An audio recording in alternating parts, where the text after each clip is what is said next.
Hey, Hey, good everybody. Thursday morning. How are you, Stacy? I'm good. How are you? I'm great. I'm great. So we We're we we opposite. s- we screwed it up But today. You're over here. I'm we usually did. pointing this way, but now I'm pointing that way. Yeah. Um, welcome to. I just got an email. If you heard that. Welcome to Real Estate Now. I am your co-host Keith Pitch, along with my co-host Stacy Chevalier. Yes. And this is our fourth Real Estate Now. So thank you for joining us. I manage Washington State for Loan Depot, and we have been donating food to our local food banks based on your support of watching us. And last week we talked about construction starting again, and we had 412 views. So we'll be donating $412 to our local food banks here in Washington. And today we're going to have a great um, uh, discussion about education at home. But first, Keith's going to give us a market update. Yeah, a quick market update before we talk about homeschooling. There's lots of questions about where are rates? They're staying nice and steady and still touching all-time lows historically. And so it's still a great time to buy, refinance, grab some cash consolidation. But one number that I wanted to share with everybody, thanks to Hardy over eXp Realty, is inventory numbers. Inventory numbers are still super, as you can see here in King County, ending the month of April, we're less than 2 months in King County. And then if we scroll up to Snohomish County, they're less than 2 months, or they're a month and a half inventory.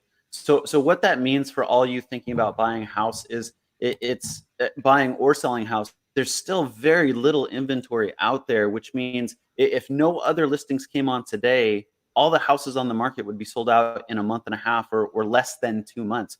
So it's still a competitive market out there. So what is a normal, like in a normalized market, what's the months on market? So people can kind of have an understanding of that. I love that question because you got to contextualize that, right? So a typical normal market is somewhere between 3 and 6 months worth of inventory. It's still below a normal market cycle. So it's a great time to take advantage of the super low interest, the lack of inventory out there for sellers. It's still a list your house. So don't let the fear of COVID-19 be the inhibiting factor out there. So wanted to share those market updates, but now see there's 1 million people enrolled in the state public school system, and I'm sure there's thousands of kids in the private schools. We're bringing today of homeschooling, because that is what's happening in real estate today. Not only do we have low inventory, we have parents and we have kids at home learning. What better way than to bring our to this, right? Yeah, for sure. So Keith and I have two guests on that are actually teach our children. So we thank them for joining us. We have Allison Foisset. Hi. Hi. Howdy. So Allison, and Kelly, yep. And we'll let you guys have why don't you give us a quick background, because you guys are just the perfect people for this discussion. Okay, so I am 30 years in education.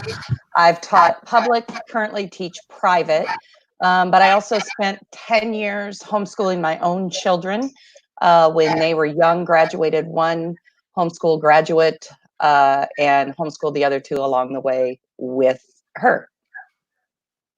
Awesome. Okay. So you're like my name's Kelly. Expert. Awesome. Oh, yeah. My name's Kelly Balzer. I am a teacher in the Bellevue School District. I was in the classroom for 20 years teaching K-1-2, a grade each year. And then just recently I moved 2 years ago to the positive behavior intervention supports facilitator in my building, which means that I support families, students, teachers, and the school with positive behavior interventions, supports for all kinds of academic and behavior needs. So, I've got some tools in my toolkit for that too. That's great. So initially, Keith and I just reached out to some of our favorite teachers, and not knowing your guys' backgrounds, but there's obviously a reason why we ended up leaning into you guys. So thank you for joining us. Absolutely. Thank you my for pleasure. asking. So Stacey, you want to kick us off with our questions here? Yeah. So one of our first questions is now that we're settling into this reality of teaching at home, and this looks different for all of us. Keith and I are very fortunate that we are still working and we're able to work from home. So for us, it's balancing working from home and being here to help our children, but we also understand there's many families who are not able to be in the home while this is happening because they're outside the home working. And so just how, while we have this discussion, we just need to keep in mind all the different ways, this is impacting families. It's not just the way it's impacting Keith and I. So one of our is how do we keep our kids engaged at school right now? Here in Washington State, we're going into our 9th week. For some of us. And I know other states, their school system, they start and end at different times of the year. So some states are almost done with school, where we have a lot of more weeks to go. So how do we keep engaged during this time? Well, I think one of the things that I'd like to say to parents as a teacher who's grading the work is let it go. That no matter the age of your kid, we want to see your child's work. And so I think one of the things as a parent is we want to make sure that they're turning in correct work. But in reality, in my classroom, you wouldn't be sitting next to them making sure their work is correct before they turn it in. That's my professional background. And so, I've loved the sessions where I've had a kiddo turn in their work and it's not done correctly. And I've been able to have a one-on-one conference with them and reteach the material, just like I would, I call it coming to my desk, just like I would there. And so one of the things I'd like to give for parents is let your kids relax about their work. That's okay. That's more like what a classroom situation would be instead of you sitting next to them. So that's my first piece of advice. My second piece of advice is allow them to have fun. One of the things with one of my children, severely ADHD, and I did 10-minute schooling with him, and that's all I could get. And he would not have fit in a typical classroom at that point in his life. Today he does, but at that point he wouldn't have. And so since this is not typical, let's try not to make it a typical classroom where they might sit for a 20-minute lesson. If 10 minutes is all they have, then 10 minutes is better than nothing. And so if they need to 10-minute and then go, or if they want to, can I record myself working today on my lesson? And then they can see it back. However you can do to make it fun for them, I think will keep them more engaged because it's so different than what they're used to. Yeah, I think those are great. And I think what you made me think about is, the structure of school and going to school is so different than being at home, right? It's a different set of challenges. There's different distractions. You're in an environment that you have downtime and you're not used to sort of the rigor and the demands of school, right? When you're at home and you don't want to play Legos anymore, you get up and walk away. When you're at school and you don't want to do math, you still have to do math, right? And so I think what I think about for sort of keeping kids engaged is sort of along the same lines of keeping it short, right? It doesn't have to be, the kids don't have to sit in front of the computer from 9 to 3. Maybe you need to break it into 10-minute chunks if they're little, and maybe 15 or 20-minute chunks as they get older. But it shouldn't be kids sitting in front of the computer from 9 to 11. As an adult, I can't sit in front of the computer from 9 to 11. Like I don't have the stamina. And the demand that it requires to have a conversation and to be focused on the computer is so different than the classroom.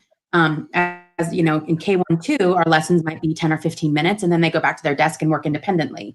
We're not asking them to sit in front of this, screen for 30 or 40 minutes, stay focused and intense on a task. So I think my biggest piece is just sort of chunking it into manageable size pieces, whatever that looks like. And when you think about those chunks, another strategy that I like is using a timer so that kids know how long they're going to be doing something, right? We all like to know how long is my meeting? How long is my whatever? So setting a timer so kids can see how long they need to attend and they get a break. And then they can go back to another task. So I think for me, those are two things that I think about.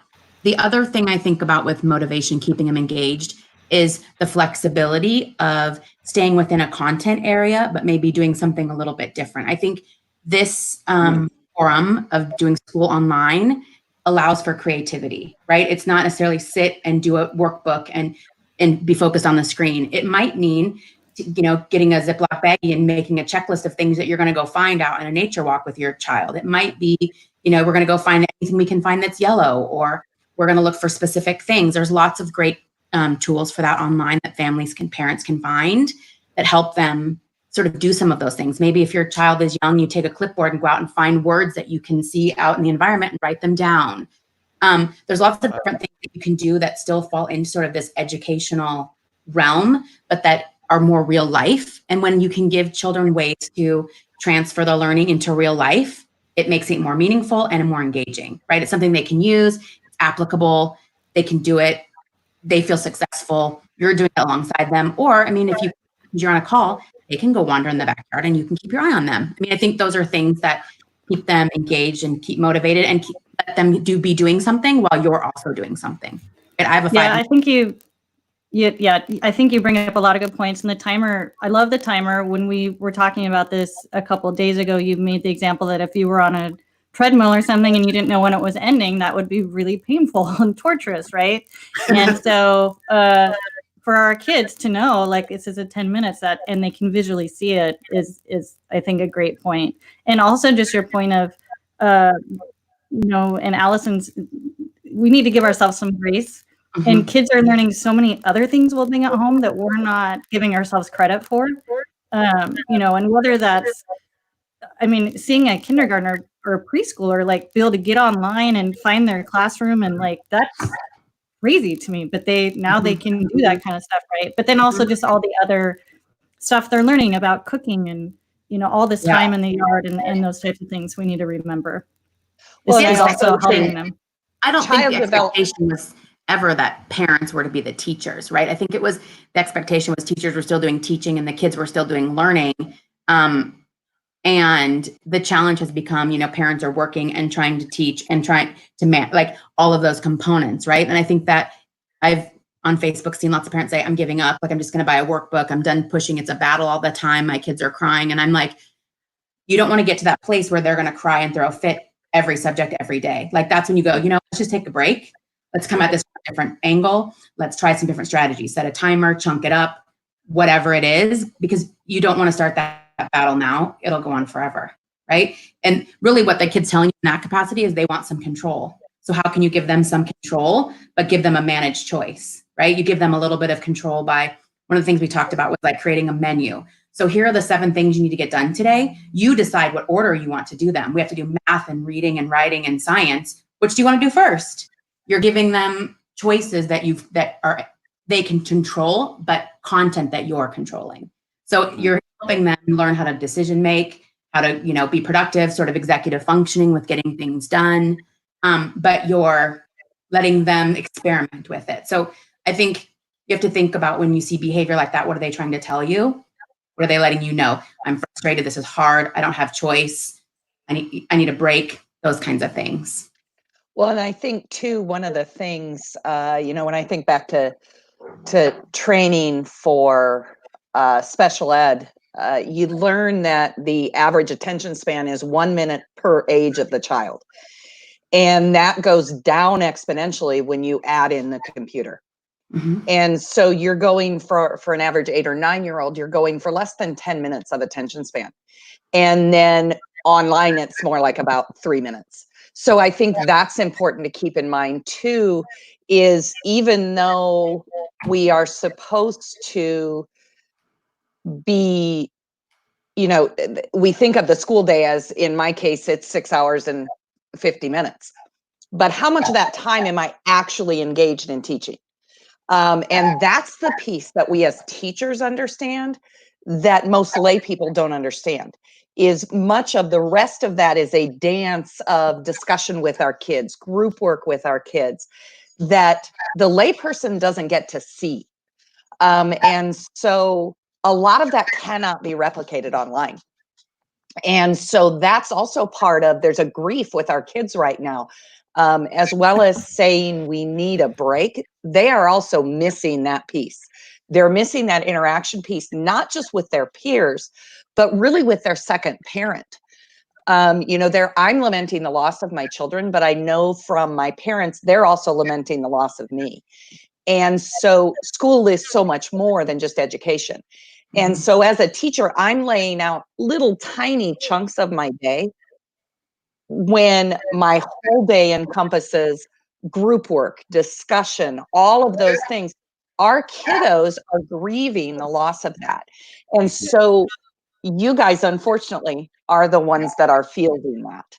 Whereas we field a lot of that during the day. Coming in from recess, something happened with a friend. Okay, let's sit down and talk about it. Yeah. You guys are now fielding that, where we as trained experts have been doing that for me for 30 years, Kelly for a long time as well. You're now seeing some of those things, and you don't have that well-honed trained toolkit in a lot of cases to handle that. So if you think about that 1 minute per age, that means my 18-year-old, yeah, he's a senior, but his attention span is really only less than 20 minutes, right? So Yeah, that's really, yeah, I hadn't thought about it like that. That's really crazy. In my position, my team is all over Washington State. So, and they have kids at all different levels, graduating college, graduating seniors in high school, newborns, in every district you can imagine. And so part of what I, carry with me is not just taking, watching it with my own children, but making sure our whole team is okay, in their personal life and not just work life. And so, it's just a stress that this is a big issue that we talk about, and I talk about with my employees a lot, just to try to give them some sort of support. well, and that's good. And I'm glad you're doing that, Stacy. I think that's, in a time like this where we are stuck at home, that's really a good piece to have in place for your workers. Teachers are feeling isolated. I can tell you, we're in an isolated profession anyway, because we're with our kids all day long, but we don't have that interaction with someone like Kelly. Hey, how do I handle this?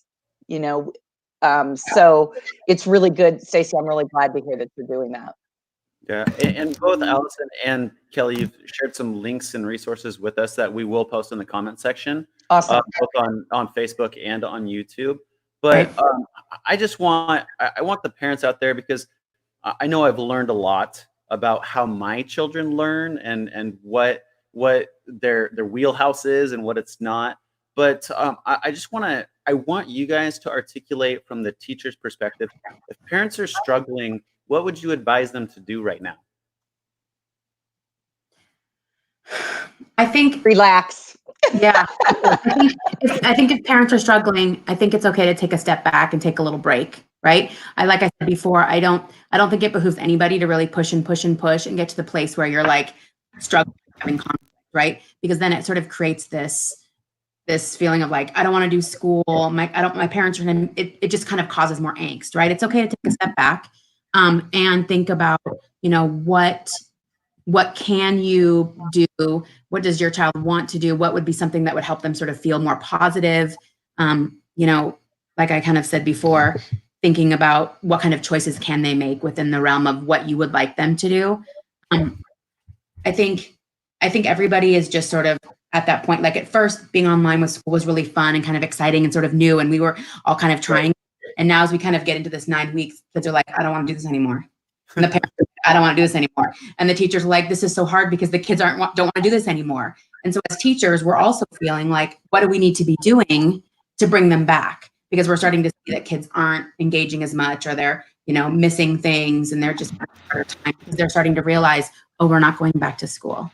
Oh, I don't get to go back and pack up my desk. My teacher's doing that for me. Oh, I don't get to go back and see my friends. And so it's sort of hitting everybody, the realness of it.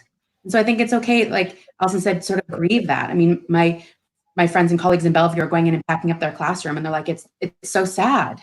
Like we're putting everything up and putting everything away, and we're packing up the kids' things, and it's okay to be sad about that. But then I know for us, we're having kids come and do class meetings, and we're bringing everybody back in, and we're celebrating all the good things. I think that's the important piece, is to like kind of come back around and say, okay, what can we celebrate? How can we make this a little bit more fun? What can we do? I think reaching out as a parent, reaching out to the teacher, reaching out to the school. A lot of teachers and schools have supports like myself or the counselor, different people who are available who can make contact and reach out and sort of help provide some ideas and some strategies to help parents sort of get back on track. But it's okay to take a little step back and just everybody take a deep breath and just recenter, right? It's okay. I also Nobody's think one of the things that's really important to understand is that as a teacher myself, I'm not expecting you to recreate the classroom at home, right? And well, you made a good point. Yes, or the other day, Allison, you called it. It's triage not schooling. It's not homeschooling. When I homeschooled, I spent an entire year learning about learning styles, and of course, part of that is because I'm a research nerd. But most of my friends that homeschool did too. You spend time, if you've decided at birth that you're going to homeschool your child, you have till your state requires you to be schooling to study that. We had, in my school, we had one day that was an in-service, one day off, and we were on. And we said, here you go, parents. And Stacy can attest to the fact that there were lots of things that were frustrating for my parents in the beginning that I had to find a different way to do than I had been taught on that day. And so this is new to me as well. If you do an online academy, which there are online homeschools out there, those teachers have an entire set of tools in their wheelhouse, in their bailiwick. And so they are trained, they have deep in-service for this, right? And they do everything virtually. Their class meetings, everything is virtual. They're used to it. We weren't. I've heard it said we Apollo 13'd the education system in less than 24 hours. And, if that doesn't show you the commitment of teachers, nothing will. But that's the reality of it, is we are not homeschooling. We are not distance schooling. We're triage schooling with children who have grief, with parents who are working. I'm hearing from some of my parents that work virtually in the industry like you guys, they're working 14-hour days. Whereas they did work 8. And so we have parents that are working hard. We have kids who are frustrated. They want to see their friends. They want to see us. This is a triage moment. So we need to all give ourselves grace. Reach out to your teacher instead of, hey, this link didn't work. Try reaching out and saying, hey, I know you put a lot of work into this. And that's one thing I do have to say about Stacy's son is in my class, and about, her husband and I, we have these interactions, and then it's like both of us are kind of like, okay, simmer down. That's not what I meant. That's not what I meant. And, we come to that, oh, we both had the same thing in mind, right? But we just all need to relax and understand that this is completely unheard of. Most of us on our end even didn't have much training in it. And so I'm used to being able to go on the fly in my classroom and spin whatever plates I need to based on how my kids are that day. And I can't do that now. So a little that grace, and that don't try to recreate. They're not in a desk sitting there and having to do it within this amount of time. What's going to work for your family is going to be different than another family. Right. Yep. So just keep trying new things. Right. So, well, we're quickly approaching our 30-minute time frame here. So I want to kind of pivot towards the summer with the uncertainty of camps and what phase we'll be in. Are there any tips for us parents and our children getting into the summer months?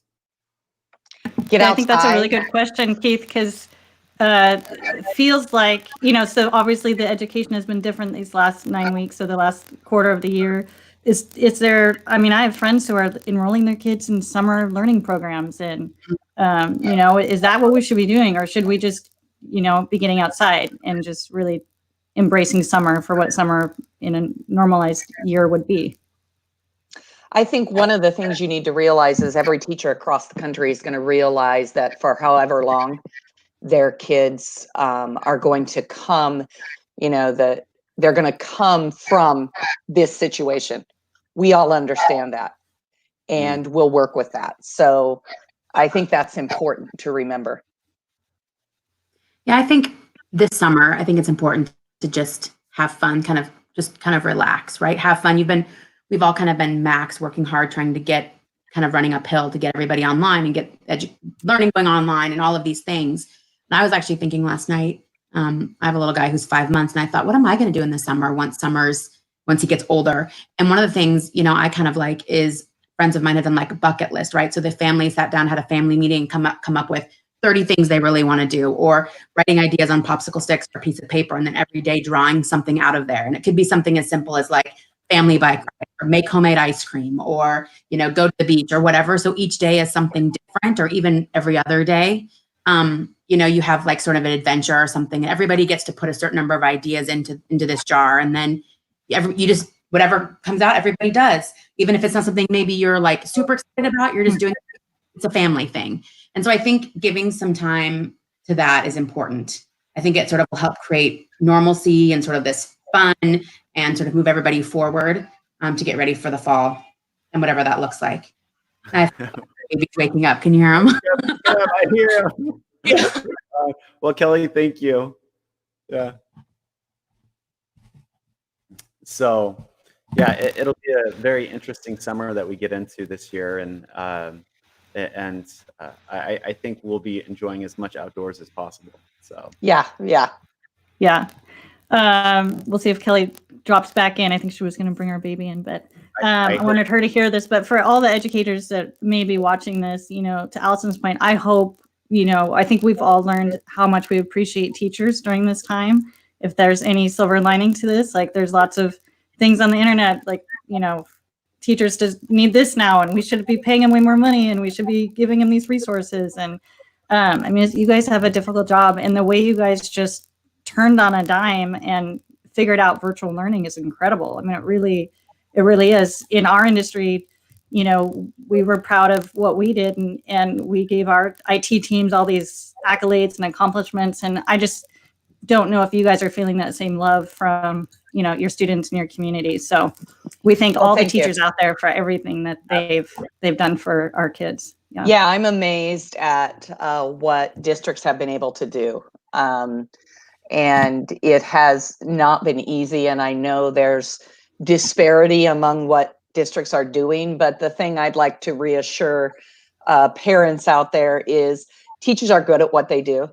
And when your kids come to us, whenever that happens, we're going to understand that they're not coming to us from a normal situation. There's going to be, like I said, grief, and there's going to be anxiety, and there's going to be all of these things that our kids are going to be dealing with. And we love children, or we wouldn't do what we do. And I think that it's important to remember that we choose to spend our day with 20 to 30 little beings every day for a reason.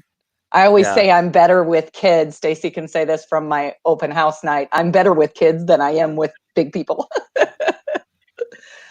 Yes, we appreciate that.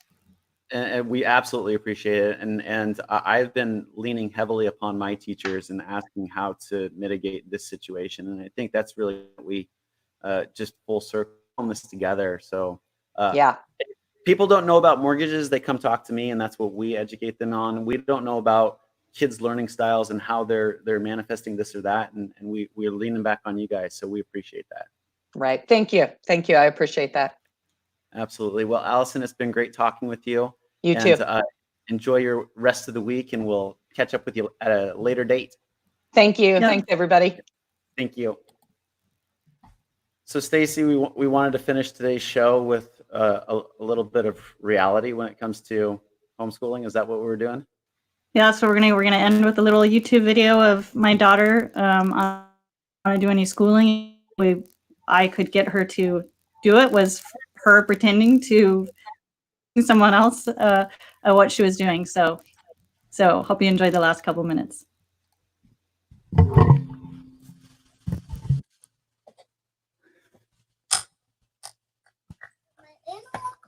You might be the time's wrong. No, it's not, because right now it's 11:45. If you're wondering how this is 11:45, it's because the oven It's there. 35, 45. I don't know. Now I'm showing you what a digital clock is. You might be thinking, are these digital clocks? I don't know. Okay, that was a little hard. But I did the magic, which is really hard to do.